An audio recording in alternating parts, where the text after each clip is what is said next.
Hello, classmates. Today, we begin learning about the electrical equipment in power plants and substations. First, it is essential to have a basic understanding of power plants and substations. In this lesson, we need to master the basic concepts and composition of the power system and the power grid. Furthermore, through this study, we will develop a rigorous, conscientious, and dedicated work attitude, as well as knowledge of electrical safety. The key and difficult points of this section are the concepts and composition of the power system and the power grid. So, how are the power system, power grid, and motive power system composed? How do we distinguish them? Let's look at this picture. The power system is composed of power plants, substations, transmission lines, distribution systems, and loads. It is one of the most important and also the most complex engineering systems supporting modern societal development. The power grid is composed of parts such as transformers and power lines. Next, let us watch this video segment. To ensure the smooth relocation of Beijing's administrative office area this year, the supporting power grid project was completed ahead of schedule yesterday. With the removal of the last batch of high-voltage towers, all high-voltage power lines in the Beijing Sub-Administrative Center's office area have been moved underground. Simultaneously, China's first fully integrated utility tunnel cable power supply system and the first zero-flicker low-voltage distribution system have been built. A world-class demonstration zone for a high-end smart distribution grid has been established. Within the demonstration zone, a world-class grid framework has been created, adopting a dual-ring grid connection. The average annual power hour time is less than 21 seconds. Inside the underground comprehensive utility tunnels, 175 kilometers of cables have currently been laid. China's domestically developed manned inspection vehicles, automated inspection systems, and firefighting robots have also been put into use. At the Beijing Sub-Administrative Center's Distribution Grid Operation Command Center, a new smart grid control system was simultaneously put into operation. It provides effective support and supplementation to Beijing's existing urban power grid control system. It can automatically handle power grid faults. The fastest fault handling and power restoration can be achieved in 0.3 seconds. That is, power is restored in the blink of an eye. So, compared to traditional operation methods, this efficiency has been improved by tens or even hundreds of times. The motive power system is a comprehensive system that includes the power generation components of power plants built upon the foundation of the power system. For example, boilers and turbines in thermal power plants, reservoirs and hydroturbines in hydropower plants, and reactors in nuclear power plants, etc. Through this diagram, we can see that the motive power system has the broadest scope, followed by the power system, while the power grid is merely a part of the power system.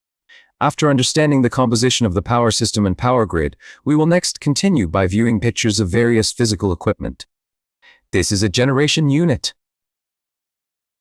This is a Inner Mongolia Dali power plant. This is a transformer. This is a transmission line. Power systems occupy a very important position in modern societal production and daily life. Classmates, did you know that our study of this course on electrical equipment in power plants and substations is closely linked to national strategy, society, development, and millions of households?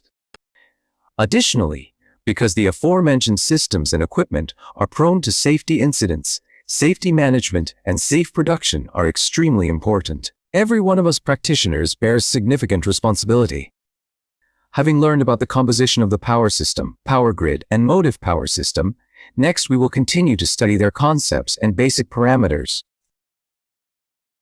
A power system is a system for producing, transmitting, distributing, and consuming electrical energy, comprising generators, the power grid, and electricity-consuming equipment.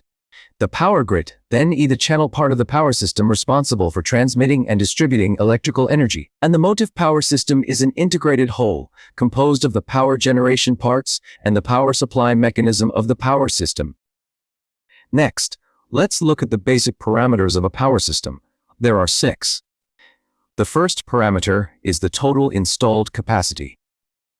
It refers to the sum of the rated active power of all actually installed generating units in the system. The units of measurement are kilowatts, megawatts, and gigawatts. Classmates, what is the magnitude conversion relationship between kilowatts, megawatts, and gigawatts? The second parameter is the annual energy generation. It refers to the total electrical energy actually generated by all generating units in the system throughout the year. It is measured in kilowatt hours, megawatt hours, and gigawatt hours. The third important parameter is the rated frequency. According to national standards, the rated frequency for all AC power systems in China is 50 Hz. The fourth important parameter is the highest voltage level. It refers to the highest voltage level in the system, specifically the rated voltage of the highest voltage level power lines. The fifth parameter is the geographical wiring diagram. It primarily shows the geographical locations of power plants and substations in the system, the routes of power lines, and their interconnection.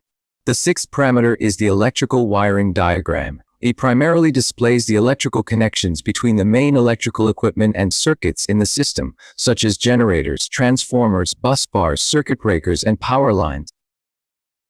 The above is the content of this lesson. Does everyone now have a basic understanding of the fundamental concepts and composition of power systems and power grids? Next, please divide into groups to review and discuss the following 3 questions.